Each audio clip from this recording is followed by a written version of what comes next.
Hello everyone, what's up? And just before I start the video, I just wanted to thank you guys a lot for showing your support in my previous video. But in today's video, I have presented a speech in front of a public, and that video was recorded in portrait. I'm so sorry for that. So you can hear that speech because I thought that it was necessary that every Indian should hear it, so that we should go on and put a developmental approach in ourselves. So बहुत बहुत धन्यवाद. Happy republic day to you all. आशा करता हूँ speech अच्छी लगेगी और मैंने कुछ भी गलत इन्फॉर्मेशन दी हो, anything I said wrong in the video, और something collides with your thought process और आपके बिलीफ से कोई चीज़ कोलाइड करती है, देर आप लोग उसे कमेंट में डाल सकते हैं. जय हिंद, जय भारत.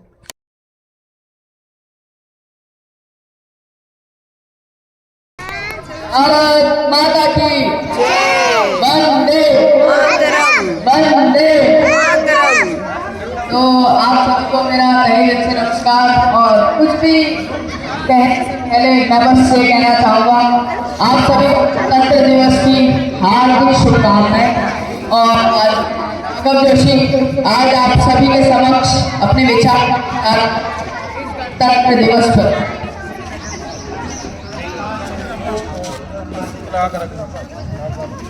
तो सबसे पहले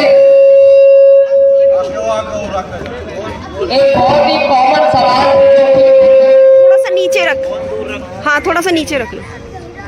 एक बहुत ही कॉमन सवाल जो कि हर साल पूछते हैं, गणतंत्र दिवस क्यों मनाया जाता है.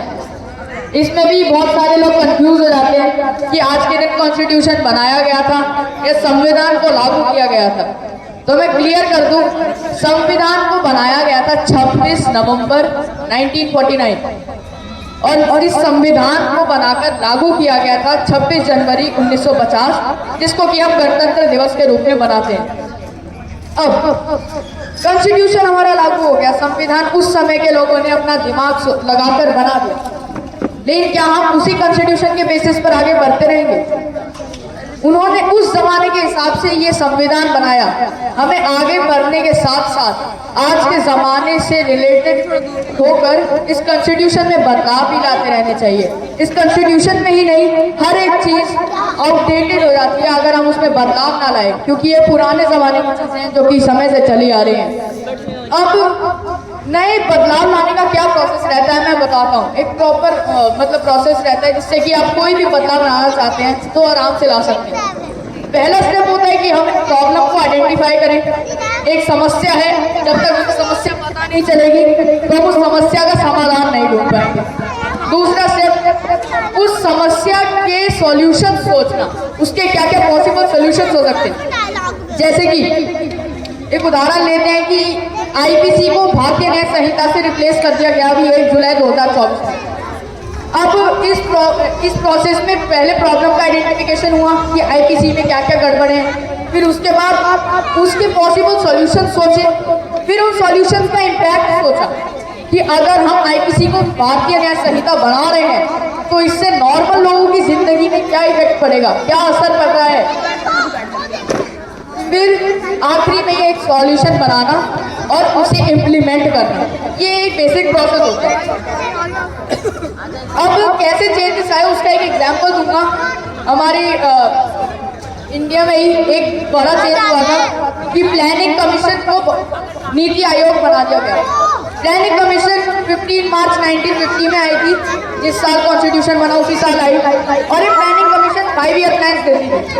5 ईयर प्लान का मतलब ऐसे कुछ ये प्लान थे कि इंडिया आगे के कुछ 5 सालों में क्या करने वाला है. आगे के 5 सालों में जैसे कि कुछ गोल्स रखते थे कि हमें इतना गेहूं एक्सपोर्ट करना है, इतना गेहूं इंपोर्ट करना है, या फिर क्या क्या हमारे इंडस्ट्रीज के टारगेट हैं, ये सब. लेकिन अब यहाँ पर क्या समस्या थी इन 5 ईयर प्लान के साथ कि जब युद्ध वगैरह हुए, जैसे कि चाइना ने हम पर हमला किया था 1965 में, तब ये बहुत बड़ी समस्या बन गई, क्योंकि हमारे पास कोई चीज नहीं थी। हम अपने 5 ईयर प्लान्स के हिसाब से चल रहे थे। हमने सोचा हम एग्रीकल्चर पे वर्क करेंगे, इंडस्ट्रीज पे वर्क करेंगे, लेकिन तभी चाइना हमला कर देता है और हम इस हमले के लिए तैयार नहीं रहते, जिस वजह से हम हार जाते हैं। तो ये एक बेसिक चीज थी, फिर इसे बदला गया नीति आयोग में। नीति आयोग को मैं समझाने बैठूंगा तो बहुत टाइम लग जाएगा, इसलिए इसे अभी नहीं बता रहा। तो अब मैंने जो प्रोसेस बताया कि पहले प्रॉब्लम को खोजना, फिर उसके बारे में सोचना, उसके इम्पैक्ट समझना और फिर तब जाके उसे इम्प्लीमेंट करना। लेकिन इंडिया में मेजॉरिटी ऑफ द लोग इसका सिर्फ स्टेप 1 जानते हैं, कंप्लेनिंग। लोग प्रॉब्लम्स ढूंढते हैं और उसके बारे में बहुत ज्यादा कंप्लेंट्स करते हैं, ये गलत है, वो गलत है, सरकार ने ऐसा कर दिया, बेकार कर दिया। लेकिन मेजॉरिटी ऑफ द लोगों से जब आप पूछोगे कि आप सॉल्यूशन बता दो क्या करना चाहिए, उनके पास कोई जवाब नहीं होता, बिकॉज वो सिर्फ कंप्लेन करते हैं। यही प्रॉब्लम है। अगर कोई फॉरेनर हमसे पूछे कि तुम लोग डेवलप क्यों नहीं हो, हमारे पास एक बहुत बड़ा मतलब इजी आंसर होता है, यूके ने हमें कॉलोनाइज कर लिया इसलिए हम आज डेवलप नहीं है। यूएसए भी एक टाइम पर यूके की कॉलोनी थी। क्या आज यूएसए कहता है कि मैं यूके की कॉलोनी था? यूएसए आज यूके से ज्यादा डेवलप्ड है।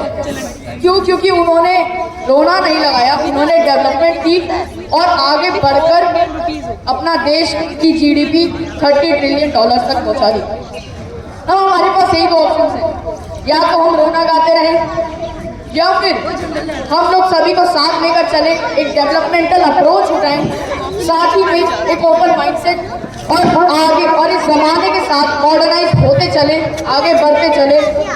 हमारे पास यही दो ऑप्शन है और अगर हम दूसरा ऑप्शन चूज करेंगे तो भारत जरूर ही एक विकसित देश बनेगा और विश्व गुरु बनेगा।